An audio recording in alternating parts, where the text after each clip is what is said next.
At ayan, narito po ang ating pinakaunang matinding balita sa video na ito. Sabi rito, Iran will not surrender. Crypto market falls again as US-Iran tensions rise. Ayan.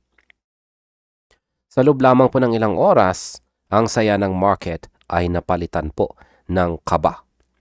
Ngayon po kasi ay muling nasa ilalim ng matinding pressure ang global crypto market dahil po sa tumitinding tensyon sa Middle East. Sa pagitan ng Iran, Israel at saka United States, tila walang gustong umurong at ang uncertainty na ito ay direktang tumatama sa mga risk assets. Ang dating inaasahang rally ay biglang naging dagat na pula o sea of red.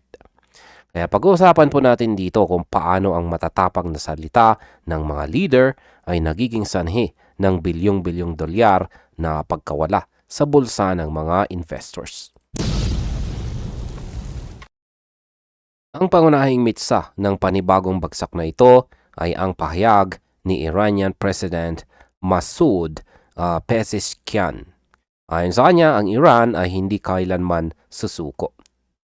Yan, ay sa isa pong matinding mensahe, sabi niya na ang hiling ng kanilang mga kaaway para sa isang unconditional surrender ay madadala na lamang nila sa kanilang mga hukay. Dahil dito, ang takot para sa isang mas malawak at mas madugong gyera ay lalong lumaki.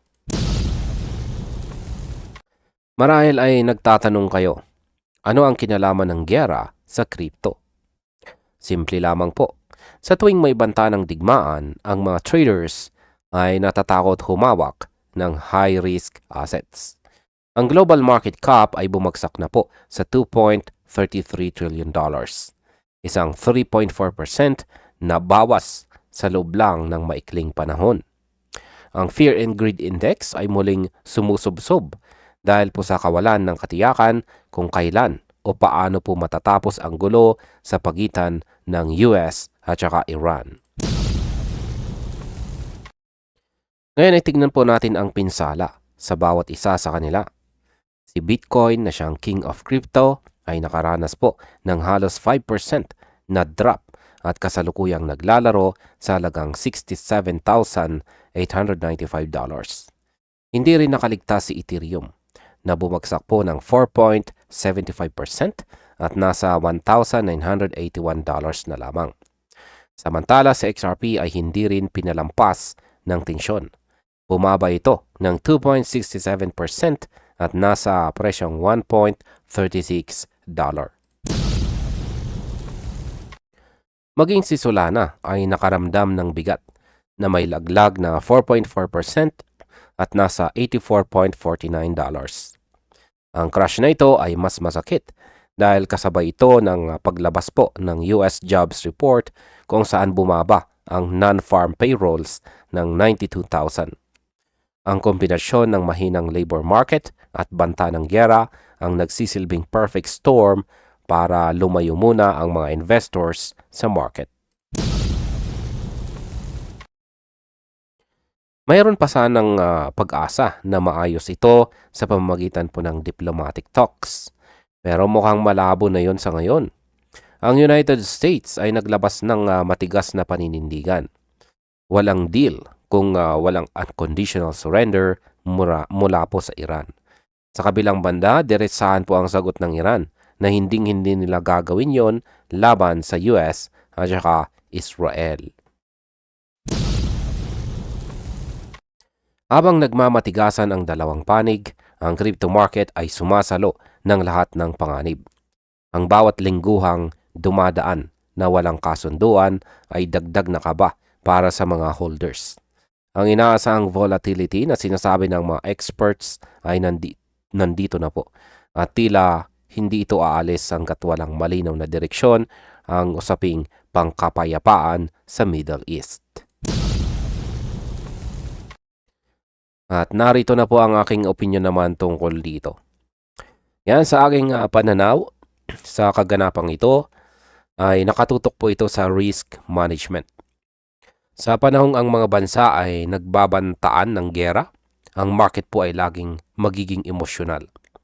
Maaaring si Bitcoin at ang iba pang coins ay nakikita natin bilang future of money, pero sa ngayon ang mundo ay nakatingin pa rin sa kanila bilang speculative assets.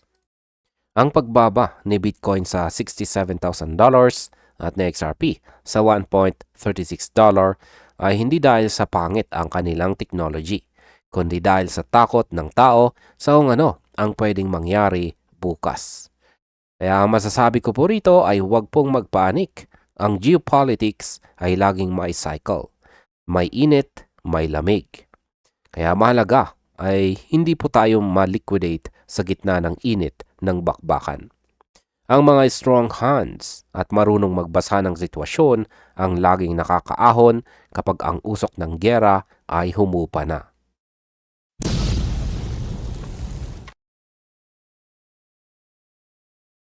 Ang sabi naman sa ating sunod na balitang ito ay US-Iran War. Trump rejects Iran deal as rising oil prices threaten crypto market rebound.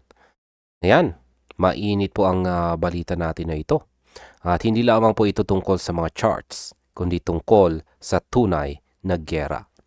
Sa gitna ng nagaganap na US-Iran War, naglabas po ng matapang na pahayag si President Donald Trump na nagpayanig hindi lamang po sa politika kundi pati na rin sa ating mga digital assets. Habang pilit na bumabangon po ang market, tila hinarang ito ng tumataas na presyo ng langis at ng tensyon sa Middle East. Si Bitcoin na katatapos lang mag-rally ay muling humaharap sa matinding pagsubok. Sa isang Truth Social post, malinaw po ang mensahe ni Trump. Walang negosasyon sa Iran maliban kung sila ay magbibigay ng unconditional surrender. Kasama po sa hiling na ito na payagan ang US na pumili ng magiging leader ng kanilang bansa. Pumasok na sa ikapitong araw, yan, or 7th day ang giyera. At ang kawalan po ng kasunduan ay nagtulak sa Brent crude oil na lumampas sa $90. Ang pinakamataas na price level nito sa loob ng dalawang taon. Ngayon ay bakit nga ba mahalaga ang langis para sa atin? Dahil ang bawat pag-angat ng presyo nito ay nagdadala ng takot sa inflation. Kapag tumas po ang inflation, nagiging mailap ang mga investors sa mga risk assets katulad ni Bitcoin. Sa katunayan, si Bitcoin po ay bumagsak na sa ibaba ng $70,000 na presyo dahil po sa pangambang ito. Ang kawalan ng katiyakan kung kailan matatapos ang gulo ay naglalagay sa buong crypto market ng isang correction mode. Ayan, hindi lang si Trump ang nagpakaba sa market. Sa market. Ayon po sa ulat mula sa Financial Times ay nagbabala po ang Qatar na ang gyerang ito ay maaring magtulak sa presyo ng langis hanggang $150 sa loob lamang ng susunod na 2 linggo.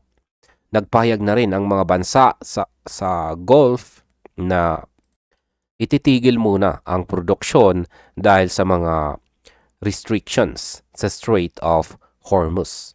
Isang napaka-importanting daanan ng langis sa buong mundo. Yan, si WTI o ang US oil price ay tumalin din ng mahigit 10% ngayon. Ayan. Mula nang magsimula po ang giyera noong nakarang linggo, umakyat na ito ng 36%. Sinasabing ang ganitong klaseng conflict ay may kakayahang magpabagsak sa mga ekonomiya ng mundo.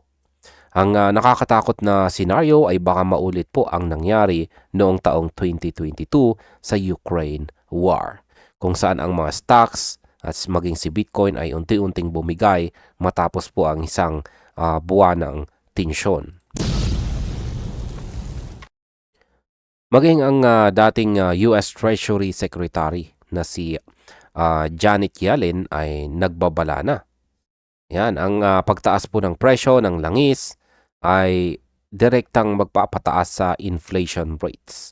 Ito ay isang napaka-negatibong balita para kay Bitcoin at Ethereum dahil maaring mapilitan po ang Federal Reserve na huwag nang magbaba ng interest rates. Sa halip na magkaroon po tayo ng cheap money na dumadaloy sa crypto, baka mas piliin ng mga investors na itago muna ang kanilang pera. Ang JP Morgan ay nagbigay na rin ng hint na ang mga risk assets ay posibleng dumanas ng malaking pagbaba kung magpapatuloy ang labanan. Si Bitcoin ay kasalukuyang tinitignan bilang indicator. Kung mananatili po siyang matatag sa kabila ng gulo, may pag-asa pa. Pero sa ngayon, ang pressure ay nasa panig ng mga bears. At narito na po ang aking opinion naman tungkol dito. Yan, sa aking pananaw, ang kasalukuyang sitwasyon ay isang paalala na ang crypto ay hindi po hiwalay sa realidad ng mundo. Marami ang nagsasabing si Bitcoin ay digital gold na dapat ay tumataas tuwing may gulo. Pero sa simula ng anumang gyera, cash is king pa rin para sa maraming malalaking institution. Ang banta ng $150 na langis ay seryosong bagay na maaari pong magpabagal sa crypto bull run ng taong ito, 2026. Gayunpaman, sa bawat historical crash na dulot po ng geopolitics, laging may pagkakataon na bumangon ng mas malakas ang market kapag humupa na ang tensyon. Ang kailangan natin ngayon ay hindi lang mabilis na kamay sa pag-trade, kundi matibay na sikmura sa harap ng balita. Kaya bantayan po natin ang $70,000 na price level ni Bitcoin sapagkat ito ang magsasabi kung gaano katibay ang ating pundasyon sa gitna ng bagyo.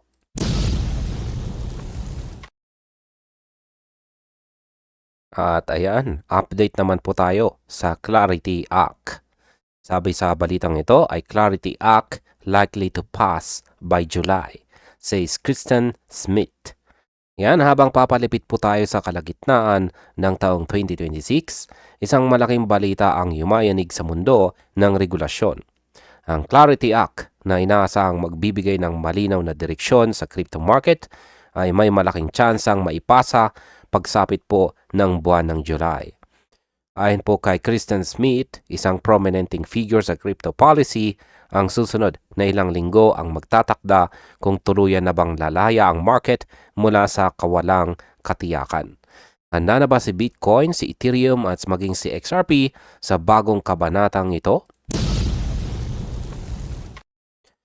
At ayan, pag-usapan po natin ang timeline. Sa isang ulat mula po sa Fortune, ibinahagi ni Kristen Smith na ang pinaka-optimistikong target para sa Clarity Act ay sa July 2026. Ang prediction ito ay sumasabay din sa hula ng mga analyst mula sa JP Morgan. Ngunit hindi ito magiging madaling laban dahil papalapit na po ang US midterm elections. Mahirap magpasa po ng mga stand-alone bills. Karaniwan kasi, isinasama ang mga ganitong batas sa mga mass-pass bills tulad po ng defense spending. Pero sa pagkakataong ito, kailangan po ng approval mula sa parehong panig. At syempre, nandyan pa rin ang mga kritiko na pilit humaharang sa progreso ng market structure bill na ito. Pero sa kabila po ng ingay, mas malakas po ang bulong na ang batas ay malapit na sa katotohanan. Ngayon ay bakit nga ba kampante itong si Kristen Smith? Yan, kampante po siya dahil sa kakaibang suporta na nakukuha ng Clarity Act ngayon. Hindi lang ito usapan sa Senado ni na Chuck Schumer at saka Robin Gallego, kundi direkta na ring nakikialam ang White House. Nabanggit po ang participation ni na David Sachs at saka Patrick Witt sa pag-ayos ng mga outstanding issues. At heto pa ang mas matindi.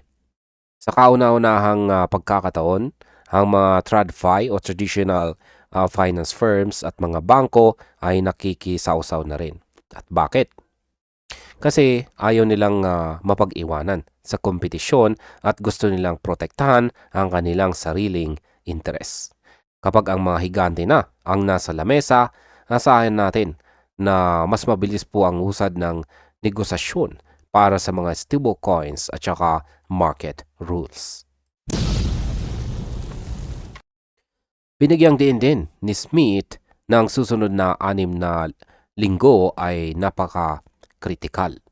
Ang progress po ng Clarity Act ay nakadepende sa review ng US Senate Banking Committee ngayon pong March hanggang April. Kung maipapasa ito sa committee level, diretso na ito sa Senate floor. Ang July ay tinuturing na key deadline bago mag-recess ang Congress sa August. Kung makakalusot ito, posibleng makita na natin ang pagbabago sa takbo ng crypto sa fall. Pero kung hindi, baka umabot pa ito sa December lame duck session. Sa madaling salita, ang bawat galaw sa loob ng susunod na 1.5 buwan ay magsisilbing hudyat kung kailan ba talaga magkakaroon ng opisyal na basbas ang crypto sa United States. At ayan, ito na po ang aking opinion tungkol dito.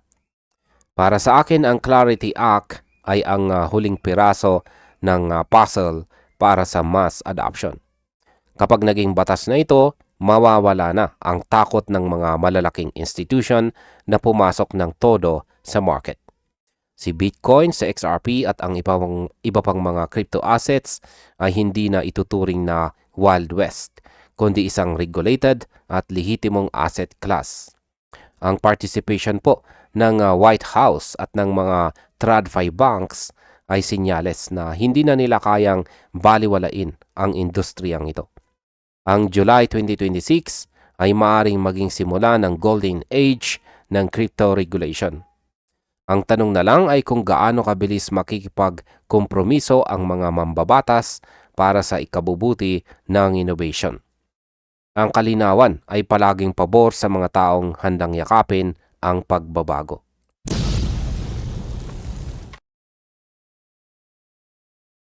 At ayan, balitang Fed rate cuts naman tayo dito. Sabi rito ay Fed Vice Chair Michelle Bowman calls for more rate cuts as US labor data disappoints. Yan, may malaking kaganapan po sa ekonomiya ng United States na tiyak na yayanig sa lahat ng assets. Kabilang na ang ating mga paboritong crypto. Ngayon po kasi ay opisyal ng nagpahiwatig si Fed Vice Chairman Michelle Bowman na kanyang suporta para sa mas marami pang interest rate cuts. Bakit ito biglang nangyari? Yan, biglang nangyari ito dahil po sa nakakadismayang data ng labor market na kalalabas lamang. Habang si Bitcoin ay naghihintay ng hudyat, tila ang Federal Reserve na mismo ang nagbubukas ng pinto para sa susunod na market rally. Ayan, heto po ang katotohanan. Ayon po sa Bureau of Labor Statistics, biglang nawalan po ng 72,000 trabaho sa United States. Yan, 92,000. Ayan, 92,000 na trabaho sa United States ang nawala nitong buwan lamang ng February. Dahil dito ay umakyat po ang unemployment rate sa 4.4%. Akala ng marami ay stable na ang ekonomiya. Pero ang data na ito ay nagpapatunay na mahina pa rin ang labor market. Sinabi po ni Michelle Bowman na bagamat okay lang sa kanya na huwag munang gumalaw noong January, ang nakita nating panghihina ngayon ay sapat na. Yan, sapat na dahilan para kumilos po ang policy rate. Para sa kanya, kailangan na ng seryosong suporta ng labor market mula sa monetary policy ng Fed. Ngayon, lahat po ng mata ay nakatutok ngayon sa March 17 at saka 18 kung saan magtitipon ang mga Fed officials sa Washington. Dito na pagdidesisyonan kung itutuloy ba ang rate cut. Dati, Si Federal Reserve Governor Chris Waller ay nag-aalinlangan pa. Pero sinabi niyang ang kanyang boto ay nakadepende sa February jobs report. Ngayong lumabas na itong disappointing data, malaki ang tsansa na bumoto na rin siya para sa pagbaba ng rates. Kahit si Jerome Powell ay nagsabi na ang susunod na mga rate cuts ay nakadepende sa kondisyon ng mga trabaho. Sa kasalukuyan ay tumaas na ang probability ng isang rate cut ngayon pong March. Ibig sabihin ay mas lumalapit na tayo sa tinatawag na loose monetary policy. At ayan, hindi lamang po domestic data ang nagtutulak dito. Ayon naman kay BitMEX co-founder na si Arthur Hayes, kung lalong uminit ang sitwasyon sa Middle East, lalo na sa Iran, mas magiging probable ang rate cut. Ang kasaysayan ay nagpapakita na sa tuwing may tensyon sa Middle East, ang Federal Reserve ay madalas na gumagamit ng maluwag na pulisiya. Ngayon ay ano naman ang kinalaman nito kay Bitcoin? Sa tuwing nagbabawas po kasi ng interest rates ang Fed, mas nagiging mura ang manghiram ng pera. At ang liquidity ay madalas na dumadaloy patungo sa risk on assets katulad po ni Bitcoin, ni Ethereum at saka ni XRP. Bagamat ang balita tungkol sa trabaho ay masama para sa ekonomiya, sa mundo ng investment, ito ang hudyat na hinihintay para sa pagpasok ng bagong puhunan. At narito na po ang aking opinyon tungkol dito. Ayan, ang bad news para sa labor market ay madalas na good news para sa mga holders ng crypto. Kapag ang Fed ay nagsimulang matakot sa recession dahil sa kawalan ng trabaho, wala po silang ibang choice kundi buksan ang gripo ng pera. Si Michelle Bowman dito ay kilala bilang isa sa mga mas maingat na opisyal. Kaya ang paglipat po ng kanyang pananaw ay isang napakalaking signal. Maaaring makakita po tayo ng short-term volatility sa market habang hinihintay ang March 17. Pero ang macro trend ay pabor po sa pag-angat. Kaya wag pong magpadala sa takot ng balita. Unawain na ang bawat rate cut ay parang gasolina na ibinubuhos sa apoy ng susunod na bull run. Ang tanong na lang, handa ka na ba kapag si Bitcoin ay nagsimulang humataw dahil sa desisyon ng Fed?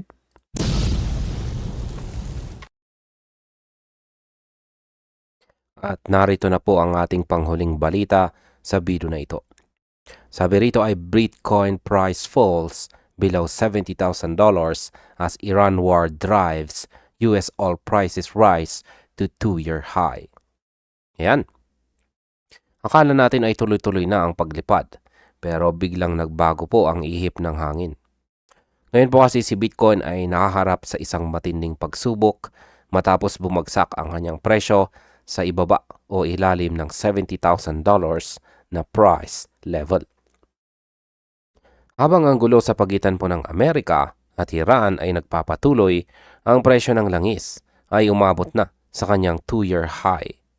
Bakit nga ba tila nadadamay ang ating paboritong crypto sa gulo sa Middle East?